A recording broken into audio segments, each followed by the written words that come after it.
जाग जा रे योगी, मिटा दे आलस के घेरे। अमृत वेले बाबा पुकारे, देखो बाहें पसारे। बाबा प्यार तुम्हारा अमृत वेले उठाता, मोहिनी रात में मुझे जगाता। प्रेम की घंटी हृदय मंदिर में बजती, परमात्मा पुकार में आत्मा सुनती। नींद पर होती योग की विजय, माया के होते सहज पराजय। आराम नहीं मिलन चाहती, बाबा संग आत्मा खिल जाती।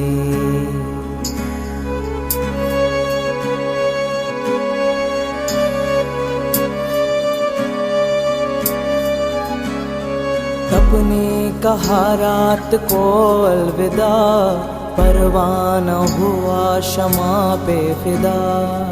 समय से पहले बाबा जगाते, नयन खुलते ही मिलन कराते। प्रेम में भीगा मन संकल्प मुस्काते, माया के बंधन स्वयं कट जाते।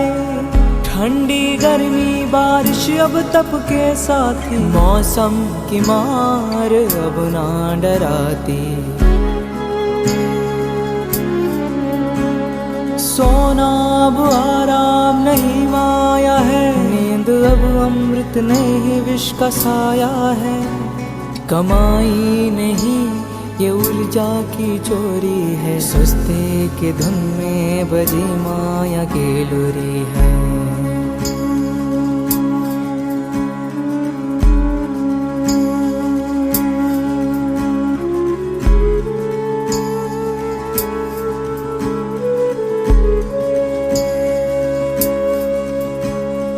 आराम की चाह वो रूह की लाचारी है, तप की राह में मन की हेरा फेरी है। जागृत में विश्व कल्याण का सूत्र हूँ, ब्रह्म मुहूर्त का प्रहरी मैं शिव पुत्र हूँ। सकल विश्व को तप से भरता, अमृत वेला में तपस्वी जलता। संकल्प से उठता नवयुग की नींव रखता, तप के ईंटों से स्वर्णिम स्वराज्य रचता। नींद की घड़ी अब बीत चुकी है, माया की छाया अब मिट चुकी है। वर्तमान में जलती है आत्मा की मशाल, मैं हूँ जागृत यही मेरा कमाल। बाबा की याद में स्वयं को गढ़ता, योग अग्नि से आलस को राख करता। मैं अब सुनहरी राह मैं हो रहा हूँ, मैं अब खो नहीं रहा मैं जाग रहा हूँ। जाग जा रे योगी, मिटा दे आलस के घेरे। अमृत वेले बाबा पुकारे, देखो बाहें पसारे।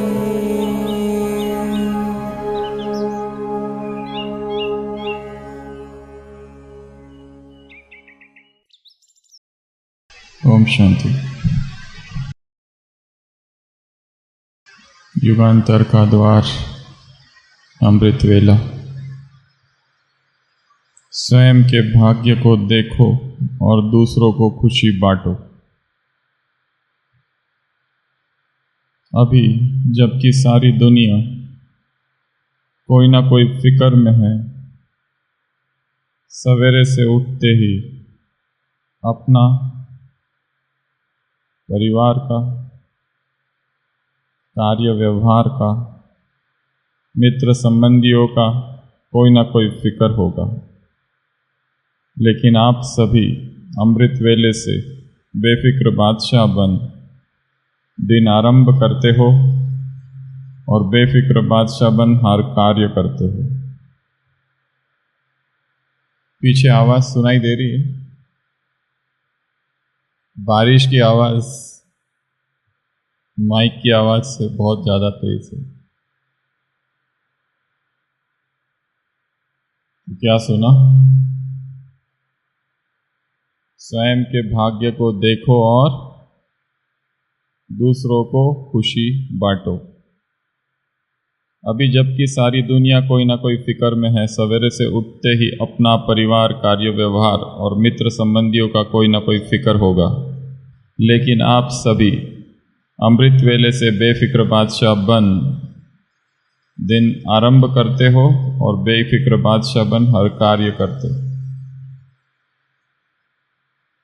सुनाई दे रहा है ना? ऐसा लग रहा है जैसे कुछ भी सुनाई नहीं दे। तो ऐसी एक बारिश में एक धर्मगुरु तेजी से भीगते हुए दौड़ रहे थे। एक व्यक्ति ने अपने घर की खिड़की से देखा और चिल्लाकर कहा, आप कैसे धर्मगुरु हो? भगवान की बारिश का अपमान कर रहे हो। भगवान बारिश बरसा रहा है और आप भाग रहे हो बारिश से। ये तो धर्म का अपमान है, परमात्मा का अपमान है। वो धर्मगुरु रुक जाता है और धीरे धीरे चलता है और पूरा भीगते भीगते जाता है और घर पहुंचते पहुंचते पूरा ही भीग जाता है। ठंड लगती है, बीमार पड़ता है, निमोनिया हो जाता है।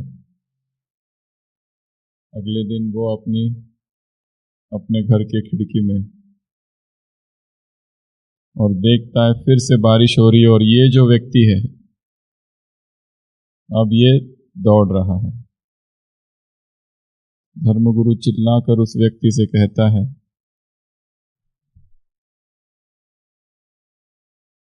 कि तुम बारिश का, भगवान का अपमान कर रहे हो, भाग रहे हो। वो व्यक्ति कहता है, नहीं, कहीं भगवान की बारिश मेरे पैरों के नीचे ना आ जाए, इसलिए भाग रहा हूं।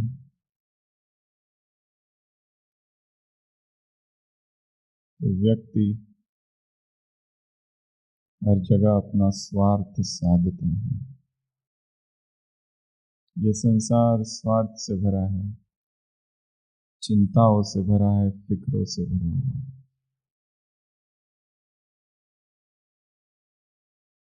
तो आज के बाबा के महावाक्य, बाबा कह रहे संसार के हर व्यक्ति को 4 प्रकार की चिंताएं हैं, 4 प्रकार की फिक्र है। कौन सी? पहली स्वयं की, दूसरी परिवार वालों की, और तीसरी अपने कार्य व्यवहार की, और चौथी मित्र संबंधियों की। ये 4 प्रकार की चिंताओं से वो ग्रसित रहता है। और तुम कौन हो? तुम हो बेफिक्र बादशाह। तुम्हें कोई चिंता नहीं, कोई परवाह नहीं, कोई टेंशन नहीं, कोई वरी नहीं।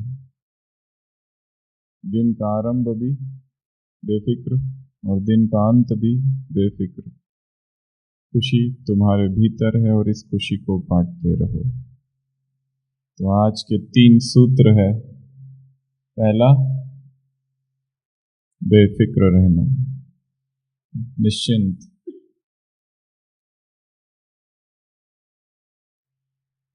दूसरा, खुश रहना। कल भी बाबा ने कहा था व्यक्त मुरली में, विघ्न विनाशक। विघ्न हमारे दुश्मन नहीं, दोस्त है। क्या करने आते हैं? सिखाने। सिखाने आते हैं कि तुमने किसी पर जो विश्वास किया था उसकी वजह से धोखा मिला, अब सीखो, संभलो। फिर से वही गलती, फिर से वही भूल दोहराओ मत। यदि कोई हमें धोखा देता है तो उससे क्या सीखना है?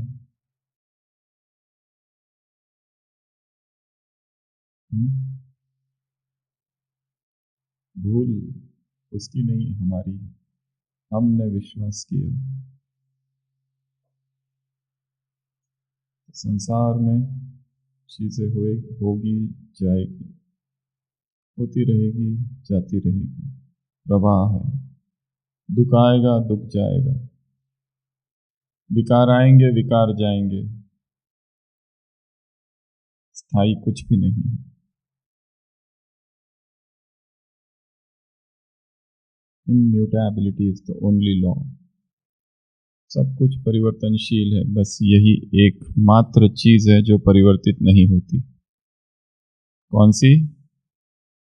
कौन सा नियम? कि सब परिवर्तनशील है, सब बदल रहा है, सब अनित्य है, अस्थाई है। सब कुछ चला जाए परंतु खुशी न जाए। और तीसरा है भाग्य।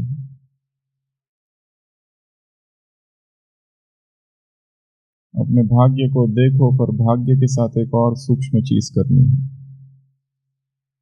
भाग्य को देखो, खुश हो, परंतु साक्षी होकर देखना है भाग्य को भी,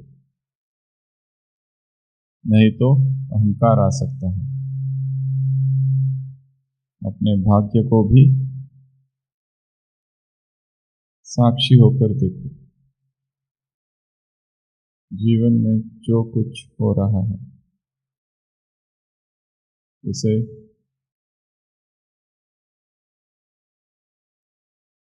समझो, जो कहानी बंद हो गई थी, क्लोज्ड हो गई थी, जो किताब, वो फिर से खुली है।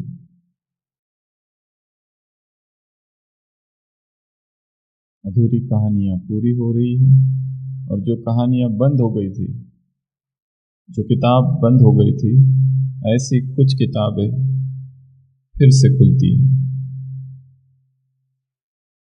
इसलिए अभिनय करते करते ये ना भूलना कि मैं दर्शक भी हूं, क्योंकि केवल अभिनेता बनकर रह जाएंगे तो फिर दुखी होते रहेंगे। इसलिए बेफिक्र,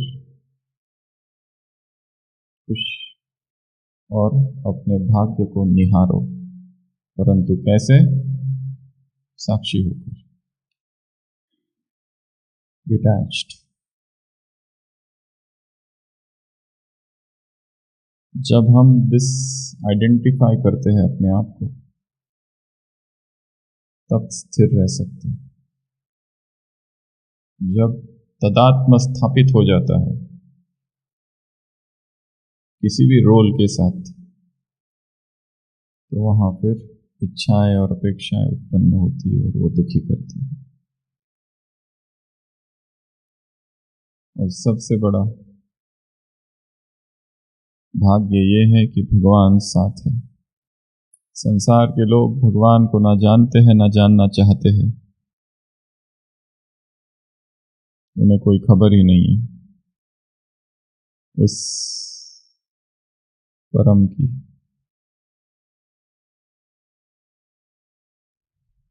चार प्रकार की चिंता है। स्व की बाबा को दे दी, परिवार वालों की वो भी उसको सौंप दिया। अब तू मुझे सौंप देख रहा है तो मेरे परिवार वालों को भी तू ही देख।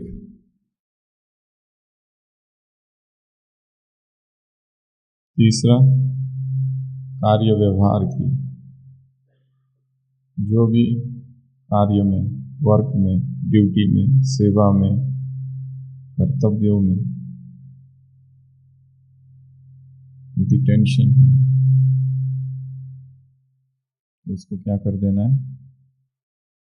ट्रांसफर, सौंप देना है। कल कहा था वरदान में बाबा ने, दान कर दो, अपनी कमजोरी को क्या करो? दे दो। उसी तरह अपनी चिंता, अपने पुरुषार्थ का टेंशन कैसे होगा, वो भी सौंप दो।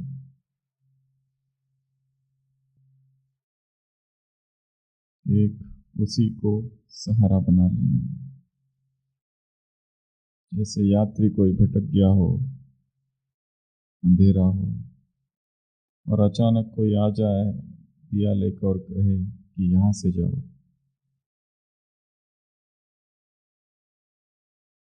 होठ फट रहे हैं, आग जल रहे हैं। जब जीवन हो तपती रेत सा और शीतल दे जल दे वही है। जीवन जब तप रहा हो, ये 9 परिस्थितियां हैं जीवन की। सबसे पहली तपिश, सबसे पहली आग ही आग, चारों तरफ से आग अंगारे बरस रहे हैं।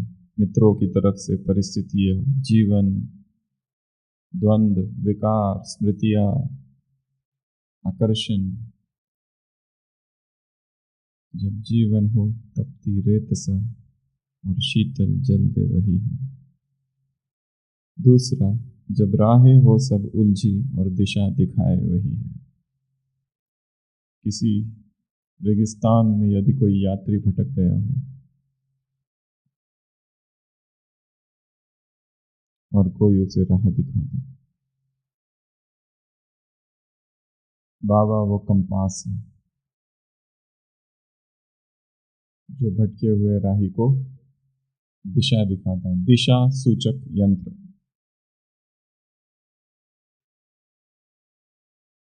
जब भीतर हो बस तन्हाई। तीसरी परिस्थिति, मनुष्य का, मानव का सबसे गहरा दुख है अकेलापन। मेरा कोई भी नहीं है, न पति है न पत्नी है। एक जापानीज कवि था इस्सा।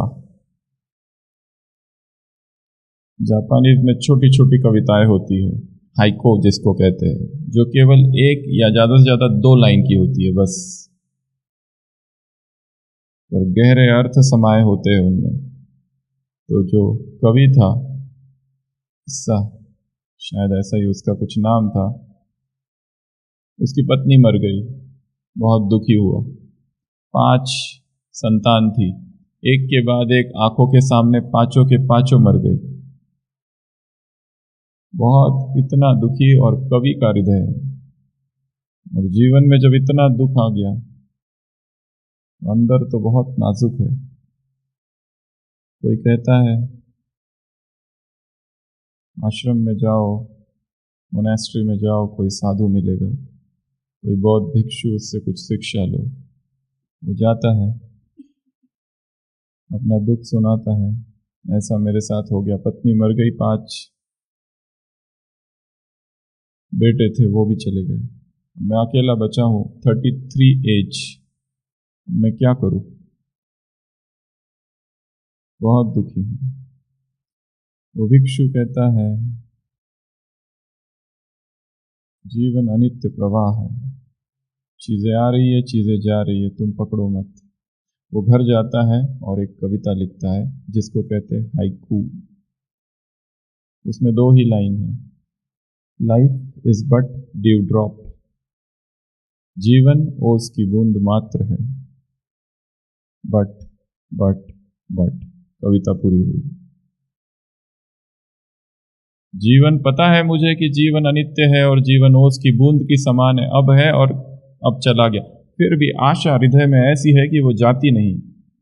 But and yet and yet and yet, क्या करूं, दिल मानता नहीं, पता है सारा ज्ञान। कवि लिखता है परंतु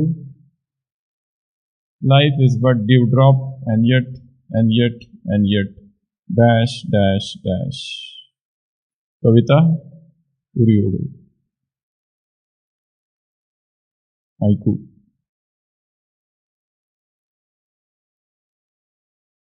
जब भीतर हो बस तन्हाई और साथ निभाए वही है। जैसे कोई बूढ़ा व्यक्ति है, कोई पिता है और उसके बच्चों ने उसे छोड़ दिया है और वो बीमार है और अकेला है और कमरे में है और पत्नी नहीं है और कोई भी आसपास नहीं है, और अचानक कोई अदृश्य हाथ आता है, कोई व्यक्ति आ जाता है और उसकी संभाल करता है।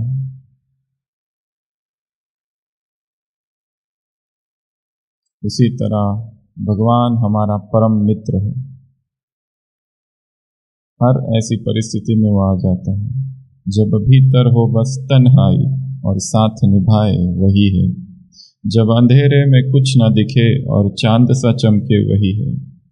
जैसे बच्चा होता है, रात को डरता है, डर लगता है उसको, कुछ भी नहीं दिखता है, और अचानक उसकी माँ आ जाती है दिया लेकर, तो उसको कितनी राहत मिलती है।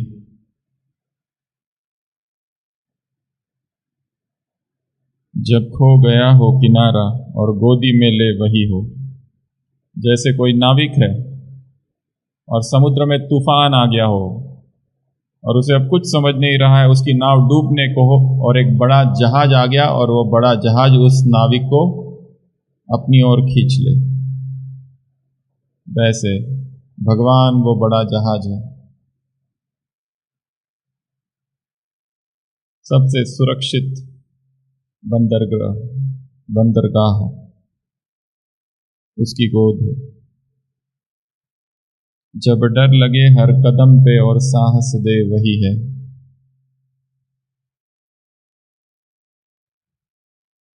जब डर लगता है, जैसे कोई बच्चा है और उसको पहली बार भाषण करने को कहा गया है और उसे मंच पर भेज दिया गया है, कैसा डर लगता है उसको। और परंतु टीचर पीछे खड़ा है और कहता है तुम कर सकते हो, तो उसमें शक्ति आ जाती है और वो कर दिखाता है। हर डर के पीछे परमात्मा खड़ा है जो पीछे से साहस फूंकता है।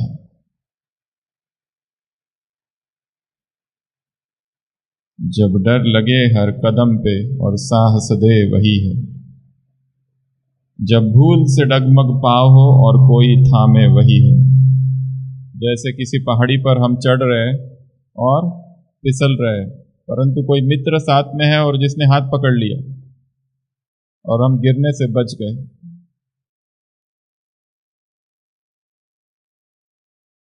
जब आंखें हो जाए नम सी और प्यार से पोछे वही है। जैसे कोई अनाथ लड़का है, लड़की है, जिसके माँ बाप गुजर गए और किसी रिश्तेदारों ने उसे अनाथ आश्रम में भेज दिया है और वो लड़की चुपचाप अकेले में रो रही है, और कोई महिला आ जाए और उसे गोद में ले ले, कोई दाम्पत्य आ जाए और उसे नया घर दे दे और उसके आंसू पोंछ ले। जब मन भी हो भारी और हल्का करे वही है। जैसे कोई व्यापारी है, बहुत नुकसान हो गया, एकदम ही दुखी हो गया, इतना बड़ा घाटा हो गया, और फिर कोई उसको कहता है मंदिर में जाके बैठो, और वो मंदिर में जाता है और वहां कोई भजन सुनता है और भजन सुनते ही क्या हो जाता है, हल्का हल्का लगता है। वही है। हाँ, ये बाबा वही है, शिव बाबा वही है। ये 9 परिस्थितियां हैं जीवन की। जब जीवन हो तपती रेत सा और शीतल जल दे वही है। जब राहें हो सब उलझी और दिशा दिखाए वही है। जब भीतर हो बस तन्हाई और साथ निभाए वही है। जब अंधेरे में कुछ न दिखे और चांद सा चमके वही है।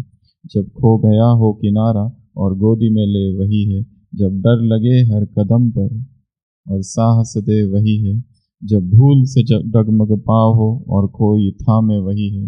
जब आंखें हो जाए नम सी और प्यार से पोछे वही है।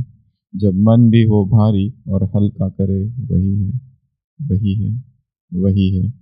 हाँ, ये बाबा वही है। तो आज के 2 होमवर्क। सबसे पहला,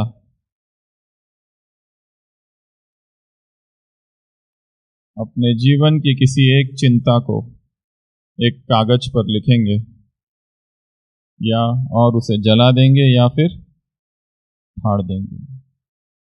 यह है पहला कार्य। एक ऐसी चिंता जो 4 प्रकार की चिंताएं मुरली में बताई, स्व की, परिवार वालों की, कार्य व्यवहार की, मित्र संबंधियों की, या और भी कोई हो तो।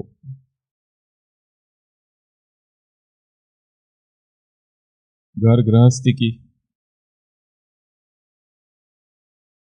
एक व्यक्ति बहुत ही दुखी था, उसका मित्र उसको समझाता है, देखो पति और पत्नी जो होते हैं ना, वो गाड़ी के दो पहिए होते हैं ना, उसके जैसे दोनों को समझौता करते हुए साथ साथ चलना चाहिए। वो कहता है कब तक, क्योंकि एक पहिया ट्रैक्टर का है और दूसरा साइकिल का है, कैसे चलेगी ये गाड़ी।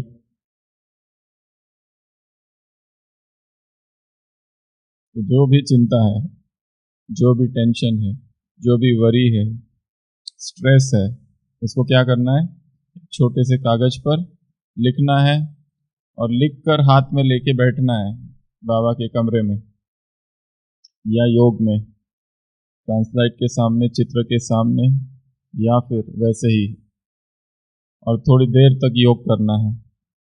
और उसके बाद या तो उसको जला दो या तो उसको फाड़ दो। तो ये है आज की पहला कार्य, वरी बास्केट। दूसरा है केयर फ्री क्विंग प्रैक्टिस।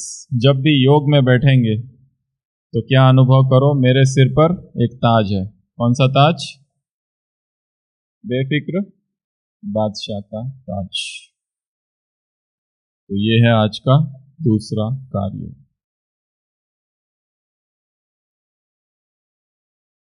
1 तारीख से 1988 की अव्यक्त वाणियां चालू करेंगे। तो वो वाणियां यहाँ पर केवल इंग्लिश में रिवाइज होगी। एक। दूसरा, जो होमवर्क दिया जाएगा वो अमृत वेले की जो सीरीज चालू है, जैसे अभी 2 होमवर्क दिए जा रहे हैं उसी तरह से दिए जाएंगे। और जो 88 की मुरलियां है उसमें से रोज ग्रुप में 10 प्रश्न पोस्ट किए जाएंगे। उन प्रश्नों का उत्तर लिखते हुए वो लाइन पूरी खाली आपको लिख के भेजना है। 88 की टोटल 21 मुरलियां है, 21 मुरलियां। तो इन 21 मुरलियों में से एक एक मुरली से 10-10 महावाक्य। तो होमवर्क क्या रहेगा? उन 10 प्रश्नों को पढ़ना और उसका एक लाइन पूरी लिखना, मतलब 10 लाइन ये लिख के भेजना है। और वो 10 प्रश्न कौन बनाएगा? वॉलेंटियर सुखदेव भाई। 21 दिन 21 10-10 प्रश्न ग्रुप में पोस्ट करना है, ठीक है। और जो प्रश्न बनाएंगे उसका नियम है 4 ऑप्शन होने चाहिए। जो एक ऑप्शन होगा चौथे नंबर का, वो एक ऐसा ऑप्शन होगा कि जो बिल्कुल ही असंगत है, जिसने मुरली नहीं पढ़ी वो भी उसको रूल आउट कर सकता है कि ये है ही नहीं। तीसरे नंबर का जो ऑप्शन होगा, जिसने मुरली पढ़ी है वो बता सकता है कि ये नहीं है, जिसने पढ़ी है। और जो 1 और 2 ऑप्शन होगा, जिसने 4 बार भी पढ़ी है, उसके लिए भी वो कंफ्यूजिंग हो कि ये है या वो है, ये है या वो है। दूसरा, किसी भी समानार्थी शब्द का प्रयोग ना हो, किसी भी समानार्थी शब्द का प्रयोग ना हो।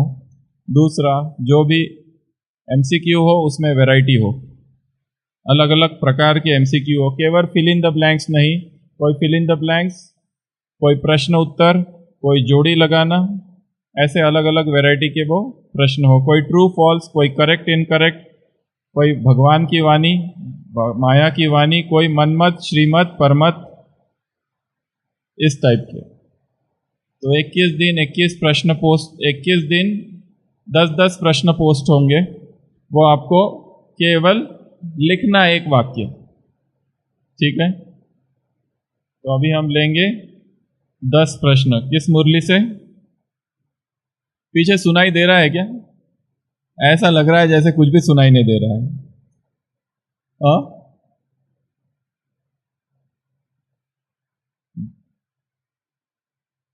तो मुरली की डेट है 1 अक्टूबर 1987 के 10 प्रश्न।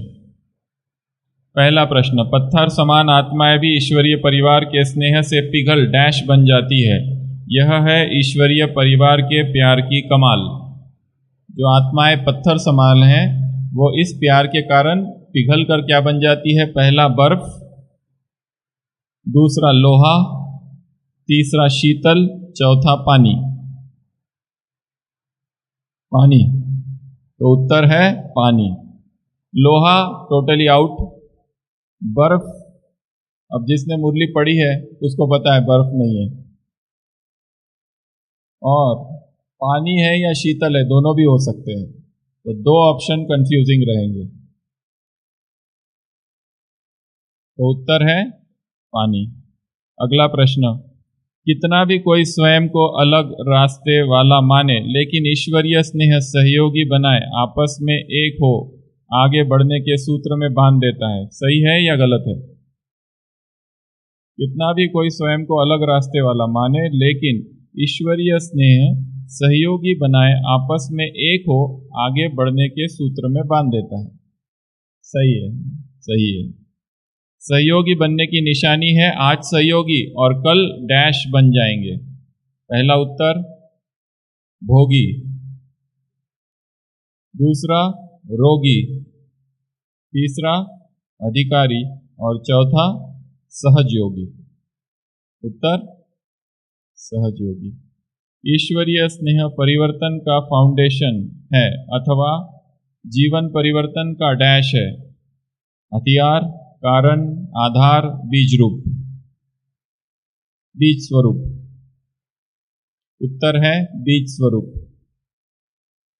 चारों ओर देखो, आप सभी मास्टर स्नेह के सागर विश्व सेवाधारी बच्चे क्या कार्य कर रहे हो? विश्व में ईश्वरीय परिवार के डैश का बीज बो रहे हो। नाम का, वृक्ष का, सफलता का, स्नेह का। स्नेह का। किरणें सूर्य को स्वतः ही सिद्ध करती है। ईश्वरीय प्यार, अलौकिक प्यार, निस्वार्थ स्नेह स्वतः ही डैश बाप को सिद्ध करता है। कौन से बाप को? ब्रह्मा बाप को, विचित्र बाप को, रावण बाप को, दाता बाप को। विचित्र बाप को रॉन्ग, दाता बाप को। हर एक का चेहरा ईश्वरीय डैश संपन्न नहीं होता तो सेवा की सफलता कैसे होती? उत्तर ईश्वरीय सुंदरता, पवित्रता, गुण, स्नेह। पूरी की पूरी मुरली स्नेह पर है तो सारे उत्तर स्नेह के इर्द गिर्द घूमेंगे, पर वो कौन सी मुरली ये पता रहना चाहिए। 1, 10, 87। 8वां प्रश्न, विशेष सर्व सत्ताएं जब मिलकर एक आवाज बुलंद करे तब ही डैश का पर्दा विश्व के आगे खुलेगा। माया का पर्दा, ब्राह्मणों का पर्दा, बाप का पर्दा, प्रत्यक्षता का पर्दा। प्रत्यक्षता का पर्दा। 9वां प्रश्न, किस भाव वाले बच्चे सदा स्वयं भी आगे बढ़ते हैं और दूसरों को भी आगे बढ़ाते हैं? घृणा भाव वाले, अनासक्त भाव वाले, निमित्त भाव वाले, सेवा भाव वाले? निमित्त भाव रॉन्ग। अनासक्त भाव, सेवा भाव। लास्ट प्रश्न, वह भी दिन आएगा, कौन सा? जब सभी सत्ता वाले मिलकर कहेंगे कि श्रेष्ठ सत्ता, ईश्वरीय सत्ता, आध्यात्मिक सत्ता है तो एक डैश ही है। धर्म सत्ता, प्रेम सत्ता, परमात्मा सत्ता, सतयुगी सत्ता। परमात्मा सत्ता। तो ये थे आज के 10 प्रश्न।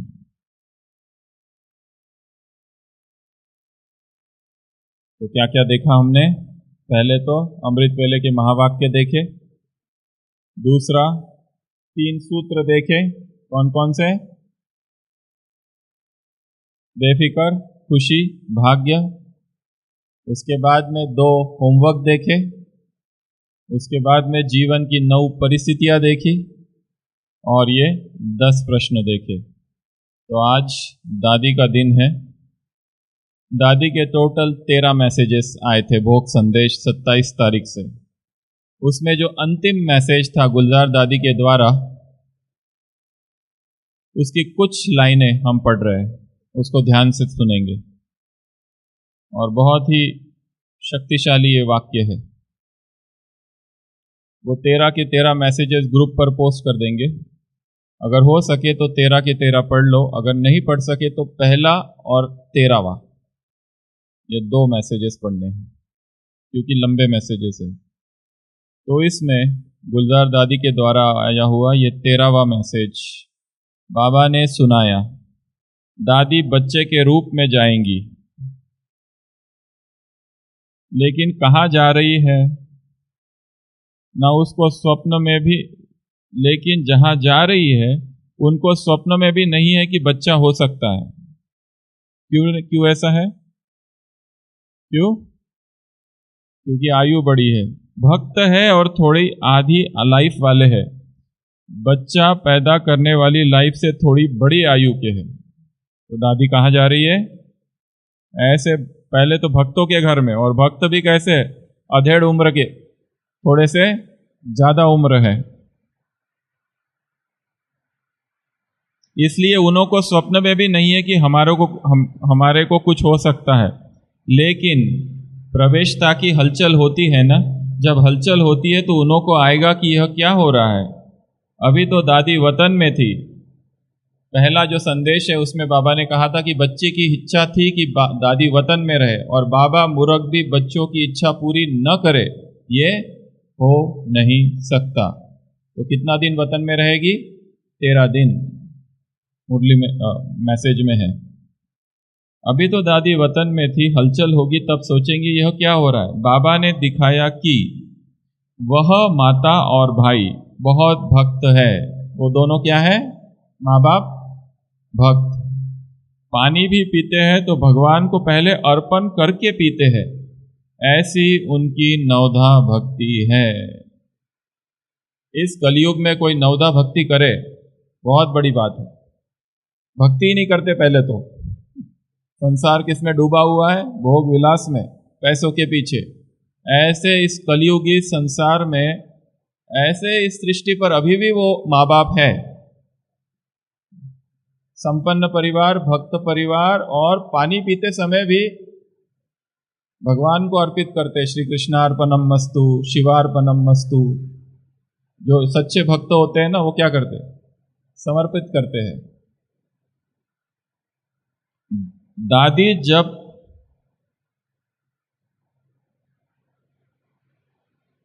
दादी जब आएगी तो उनको क्या अनुभव होगा कि भगवान ने कोई अवतार भेजा है। बच्चा नहीं, किसको भेजा है? अवतार को भेजा है। कुछ होने वाला है तो इस रूप में दादी जाएगी, और एडवांस पार्टी को, साइंस वालों को और आप ब्राह्मण आत्माओं को तीव्र पुरुषार्थ करने की सदा प्रेरणा देती रहेगी। तो अभी कितनी उम्र हो गई होगी दादी की? 18 वर्ष, 17-18 वर्ष। तो ये थे दादी के लिए जो संदेश आया था, उसमें से महावाक्य। तो आज की कविता का शीर्षक है सत्य प्रकाश। किसका है?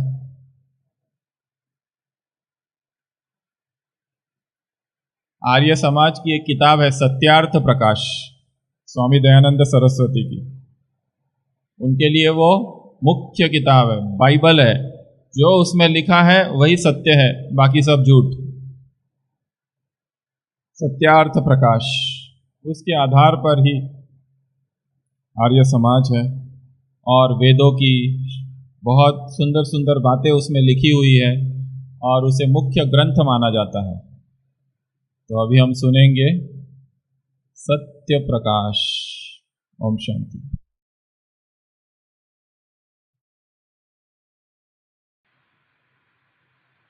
ओम शांति। एक तो सत्य प्रकाश है, दूसरा है सत्य प्रकाश है।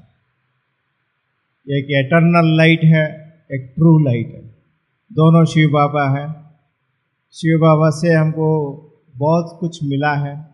ब्राह्मण परिवार मिला है, ब्राह्मण जीवन मिला है। तो शिव बाबा से वो सत्य प्रकाश से हमको क्या मिला है वो आपको पढ़ के सुनाएंगे। सत्य प्रकाश से सच्चा ज्ञान मिला।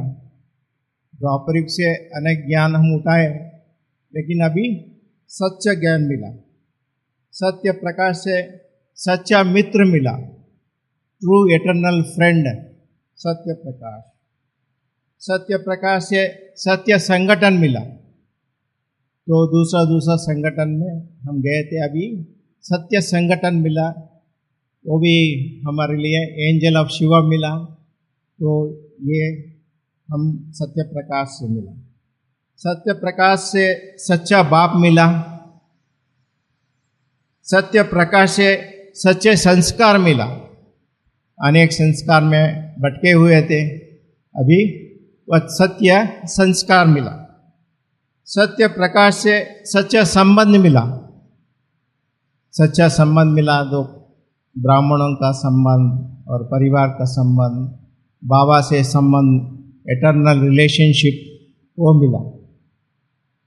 सत्य प्रकाश से सच्चा वातावरण मिला। जैसे हमको सेंटरों में और मधुबन में हर एक रिट्रीट सेंटर में सच्चा वातावरण मिला, ऐसे वातावरण कहीं नहीं मिल सकता। सत्य प्रकाश से सच्चा मधुबन मिला। मधुबन मिला ना, हर एक जो भी सेंटर है, मिनी मधुबन है, ये मधुबन हेडक्वार्टर्स में बैठे हैं। और दुनिया में अनेक मधुबन भी है, इधर उधर मधुबन कहते हैं, लेकिन सच्चा मधुबन हमको मिला। सत्य प्रकाश, हाँ, मधुबन होटल है, और उधर मथुरा वृंदावन के पास उधर भी एक मधुबन है। सत्य प्रकाश से सच्चा संगम युग मिला। अनेक संगम युग बीत किए, ये सतयुग से और त्रेतायुग जो संधि है, और त्रेतायुग से द्वापर युग वो भी संगम युग है, और द्वापर से कलयुग अभी सच्चा संगम युग मिला। सत्य प्रकाश से सच्ची आंख मिला। पहले कैसे आंख हमारा स्थूल आंख से, लेकिन अभी पवित्र आंख मिल गई है। सारे को पवित्रता की दृष्टि से देखते हैं, श्रेष्ठ वृत्ति से देखते हैं, श्रेष्ठ गुणों को देखते हैं, इसीलिए सच्ची आंख मिली। सत्य प्रकाश से सच्चा परिवार मिला, संगठन मिला, जो बेहद का परिवार मिला, ब्राह्मणों का परिवार मिला। सत्य प्रकाश से सबको स्वीकार किया। जो ज्ञान मिला हर एक को स्वीकार किया, कैसे भी गुण हो, कैसे भी उसका कमजोरी हो, पुरुषार्थ हो, हम उसको स्वीकार किया। यह हमारा परिवार के है, उसको अडॉप्ट किया, एक्सेप्ट किया, इसीलिए सबको स्वीकार किया।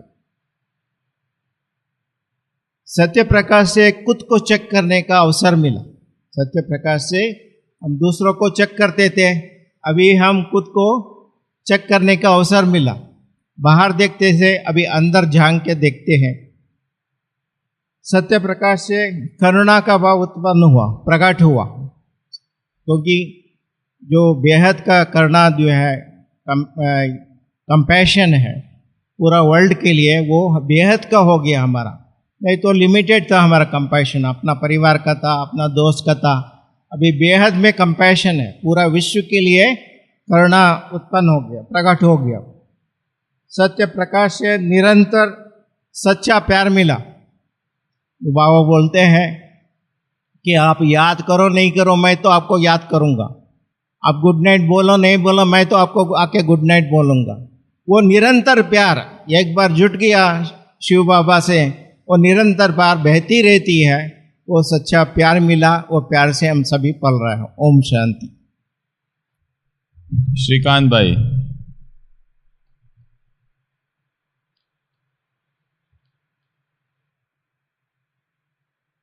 अग्निपथ। तो ये जो कविता जो आपने अभी सुनी थी, वो हमको बहुत बहुत प्रिय है। तो अभी हम इसको एक बार सब मिलके गाएंगे। जो 9 परिस्थितियां सुनी जीवन की, हम गाएंगे, हमारे पीछे आप सब गाएंगे। जब जीवन हो तपती रेत सा और शीतल जल दे वही है। जब राहें हो सब उलझी और दिशा दिखाए वही है। जब भीतर हो बस तन्हाई और साथ निभाए वही है। ये बाबा वही है, शिव बाबा वही है। जब अंधेरे में कुछ न दिखे और चांद सा चमके वही है। जब खो गया हो किनारा और गोदी में ले वही है। जब डर लगे हर कदम पर और साहस दे वही है। ये बाबा वही है, शिव बाबा वही है। जब भूल से डगमग पाव हो और कोई थामे वही है। जब आंखें हो जाए नमसी और प्यार से पूछे वही है। जब मन भी हो भारी और हल्का करे वही है। ये बाबा वही है। कौन सा वाला? शिव बाबा वही है। हाँ, ये बाबा वही है, शिव बाबा वही है। ओम शांति। नैनों के झरोखे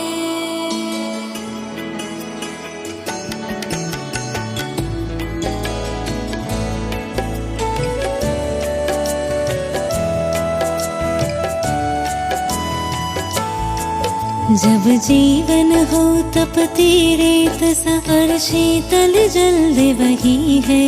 जब राहें हो सब उलझी और दिशा दिखाए वही है। जब भीतर हो बस तन्हाई और साथ निभाए वही है। ये बाबा वही है, शिव बाबा वही है।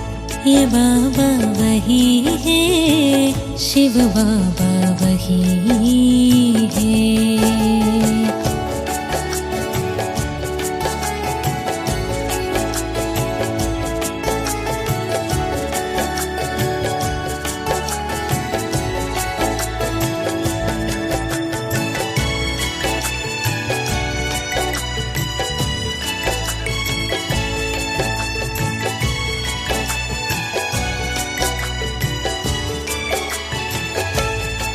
जब अंधेरे में कुछ न दिखे और चांद से चमके वही है।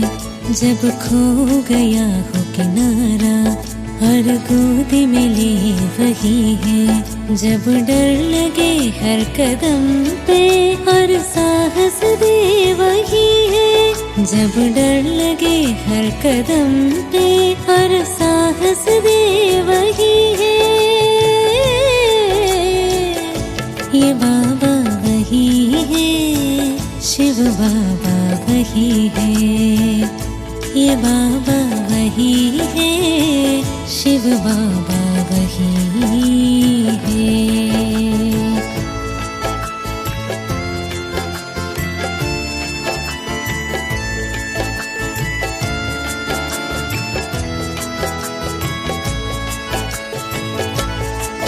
मेरे हर सांस में जो समाया है, हर पल साथ निभाया है। मेरे हर सांस में जो समाया है, हर पल साथ निभाया है।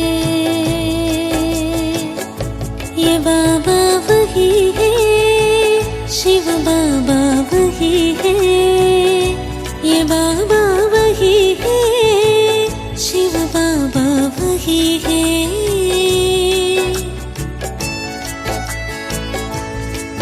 बाबा बिना सुने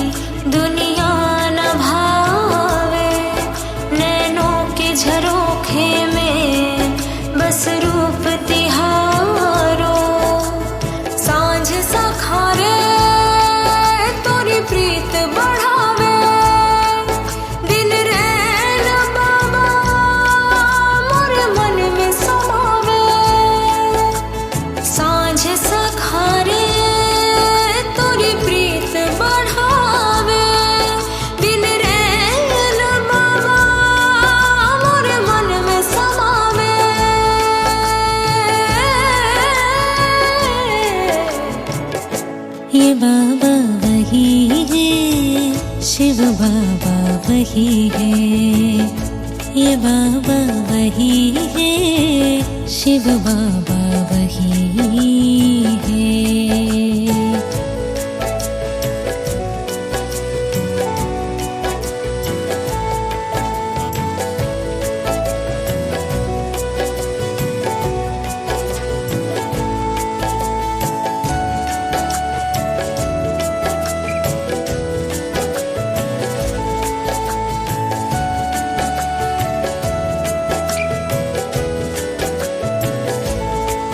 जब भूल से डगमग पाव हो, हर कोई थामे वही है। जब आंखें हो जाए नम सी, हर प्यार से पूछ वही है। जब मन भी हो भारी, हर हल्का करे वही है। जब मन भी हो भारी, हर हल्का करे वही है।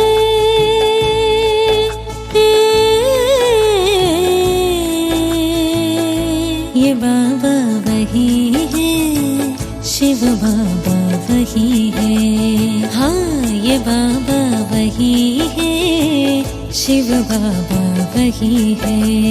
हाँ, ये बाबा वही है, शिव बाबा वही